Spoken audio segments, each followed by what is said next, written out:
Friends, मी करायला घेतले ते लाल तिखटाचे आलू पराठे. त्यासाठी टेचलेला लसूण, बारीक चिरलेली कोथिंबीर, कसुरी मेथी, भाजलेली बडीशेप, त्यानंतर भाजलेल्या जिऱ्याची पूड, लाल तिखट, हिंग, हळद, गरम मसाला आणि बारीक चिरलेला कांदा. मॅश केलेल्या बटाट्यामध्ये भरड केलेली अशी टेचलेली बडीशेप टाकली. त्यानंतर सगळं साहित्य आपण जे घेतलेलं आहे ते टाकून घेतलं. हे साहित्य टाकल्यानंतर हे मिश्रण छानसं असं मिक्स करून घ्यायचं. हे लाल तिखटाचे पराठे खूप छान लागतात.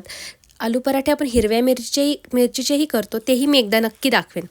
एकदम मऊसूत कणिक मळून घेतली आहे, कारण की म्हणजे पराठे आपल्याला लाटायला सोपे जातील. एक उंडा भरून घेण्यासाठी कणकेचा गोळा थोडासा लाटून घ्यायचा. त्याच्यामध्ये सारण भरायचं बटाट्याचं. पराठा एकदम एकसारखा सगळीकडून लाटायचा. हा पराठा थोडासा फाटू शकतो मध्ये, कारण त्यात आपण कांदा घातलेला आहे.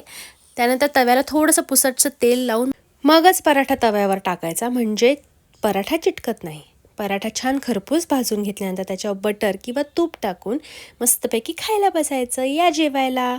मस्त टेस्टी पराठे होतात, तुम्ही करून बघा.